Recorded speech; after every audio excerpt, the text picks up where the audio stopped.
The latest Trump claim of no NK nuke threat seen as dubious. Washington, AP. The latest on the summit between President Donald Trump and North Korean leader Kim Jong-un. All times local, 6:05 p.m.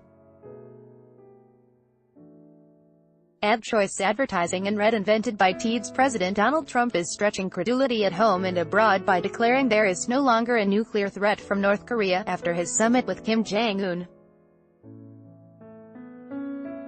But Trump's top diplomat, Secretary of State Mike Pompeo, cautioned that the U.S. would resume military exercises with close ally South Korea if the North stops negotiating in good faith. The president had announced a halt in the drills after his meeting with Kim on Tuesday. Advertisement. The summit in Singapore marked a sea change from last fall, when North Korea was conducting nuclear and missile tests, and Trump and Kim were trading threats and insults that stoked fears of war. Kim is now promising to work toward a denuclearized Korean peninsula, but the details have yet to be settled. 11:30 a.m. Secretary of State Mike Pompeo says he's confident that U.S. talks with North Korea will resume sometime in the next week. Pompeo says he doesn't know the exact timing. Speaking in Seoul, he says he expects it to happen fairly quickly after he and the North Koreans return to their nations. Pompeo returns late Thursday to the U.S. He says President Donald Trump is in the lead, but that I will be the person who takes the role of driving this process forward. He says much more work has been done by the U.S. and North Korean that couldn't be encapsulated in the Trump-Kim Jong-un statement. So he says teams will now work to make more progress on those items. 11:20 a.m. Secretary of State Mike Pompeo says the United States wants North Korea to take major nuclear disarmament steps within the next 2 years. Advertisement. Pompeo is laying out an ambitious timeline for denuclearization following President Donald Trump's meeting with Kim Jong-un. He says he won't disclose specific timelines, but that the administration is hopeful that major disarmament steps can occur before the end of Trump's first term. The term ends in January 2021.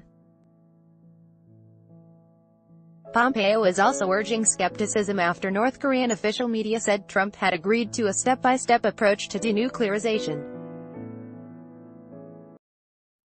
Pompeo isn't being specific but says that one should heavily discount some things that are written in other places.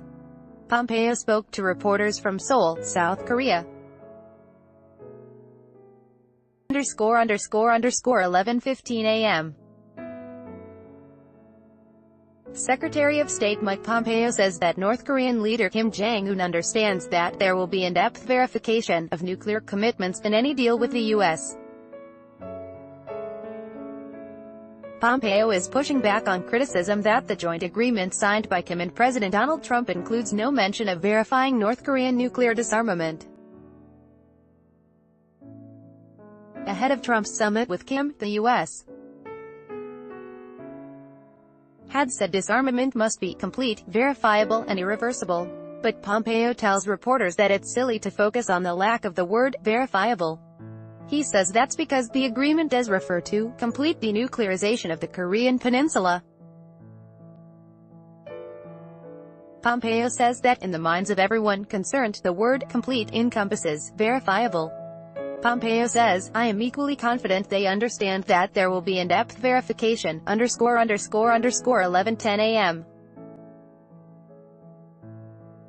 Secretary of State Mike Pompeo says joint U.S.-South Korea military exercises will resume if North Korea stops negotiating in good faith over its nuclear program. Advertisement. Pompeo is in South Korea a day after President Donald Trump met with Kim Jong-un and announced the U.S.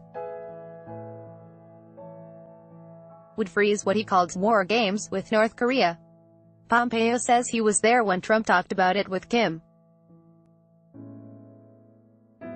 He says Trump made very clear that the condition for the freeze was that good faith talks continue. He says if the U.S. concludes they no longer are in good faith, the freeze will no longer be in effect. Pompeo says Trump was unambiguous in conveying that to Kim.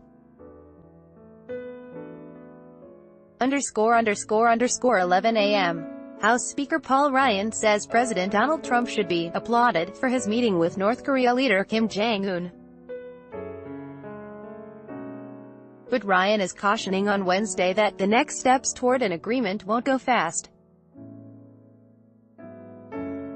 The Wisconsin Republican, who is retiring this year, told reporters that the president needed to disrupt the status quo, and the president has disrupted the status quo with the historic meeting in Singapore.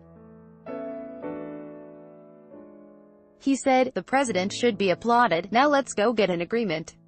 Trump and Kim signed a joint statement that contained a repeat of past promises to work toward a denuclearized Korean peninsula, but the details haven't been nailed down.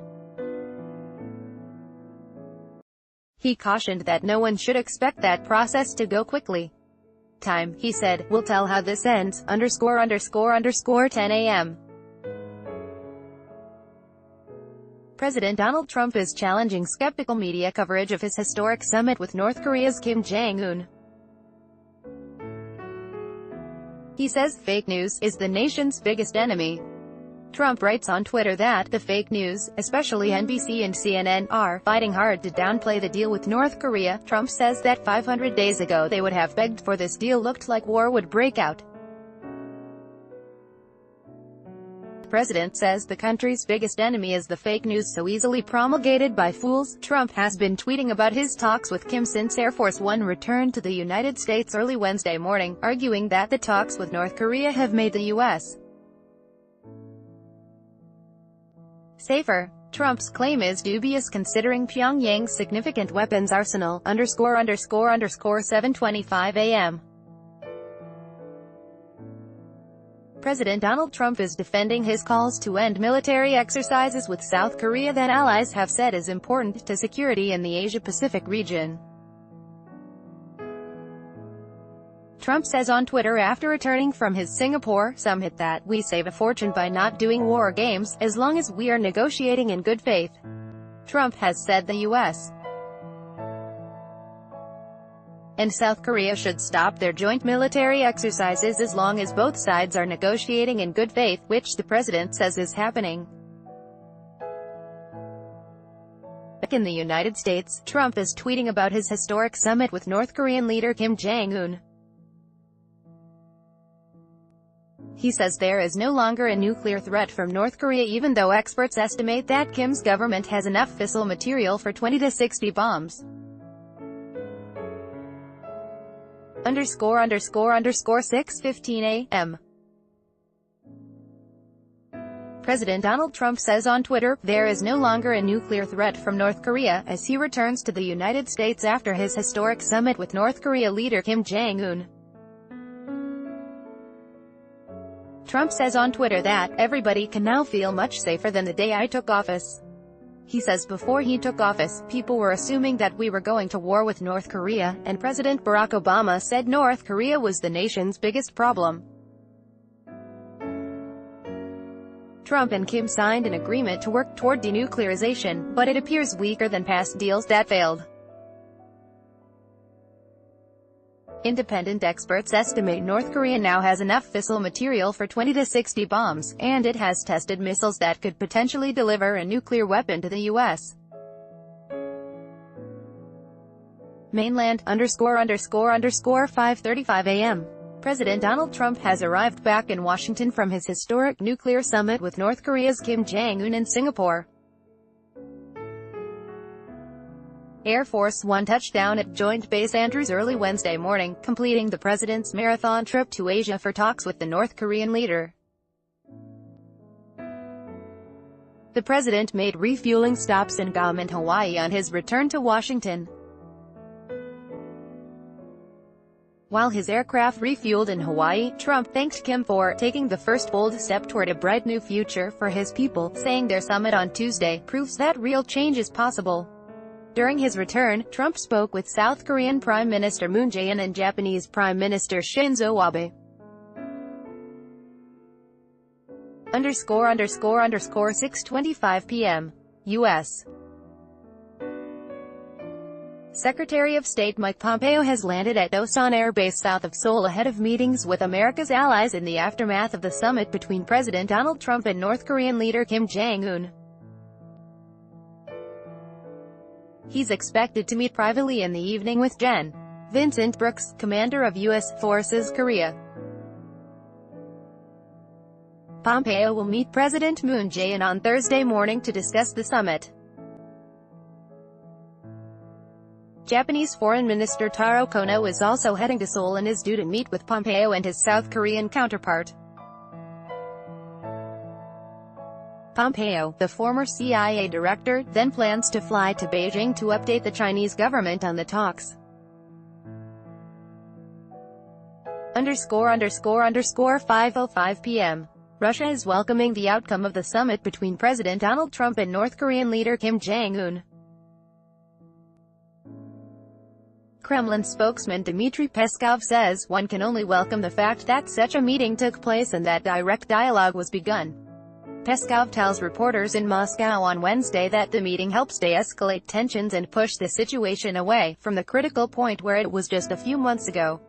Peskov says the meeting confirms Russian President Vladimir Putin's view that there is no alternative to political and diplomatic means in solving the problem of the Korean Peninsula. Peskov adds, however, that given how complicated the situation is around North Korea, the Kremlin isn't expecting a quick resolution. ____3:20 p.m. A spokesman of South Korean President Moon Jae-in says Washington and Seoul need to consider a variety of ways to further facilitate dialogue while they are engaged in nuclear negotiations with Pyongyang. Kim Kyeom made the comments on Wednesday when asked to respond to President Donald Trump, who following his summit with North Korean leader Kim Jong-un said that the United States and South Korea should stop their joint military exercises, as long as we are negotiating in good faith. Kim-Moon spokesman says Seoul is still trying to figure out the exact meaning and intent of Trump's comments. ____10:50 a.m. The U.S. top diplomat is jetting to South Korea to brief the country's president as Asian allies try to parse the implications of the extraordinary nuclear summit in Singapore between President Donald Trump and North Korea's Kim Jong-un. South Korea's presidential office says U.S. Secretary of State Mike Pompeo will meet President Moon Jae-in Thursday morning to discuss the meeting, which made history as the first between sitting leaders of the U.S. and North Korea. Trump and Kim reached a broad agreement that offered few specifics but include promises of U.S. security guarantees and a reiteration from Kim of his country's commitment to complete denuclearization of the Korean Peninsula. Trump, however, seems to have caught allies off guard by saying he would stop U.S.-South Korean war games. ____follow-ups summit coverage here. http://opni.ws/mpbj5tv by Taboola sponsored links promoted links. You may like family-minded global parenting tactics that haven't caught on in the use of family-minded unto Vikings. Free online game. Play this for 1 minute and see why everyone is addicted. Vikings. Free online game. Win a throne. Free online game. Play this for 2 minutes and see why everyone is addicted. Throne. Free online game. Undabab language expert shares the secret to learning a language in 20 minutes. Adabab Undofar.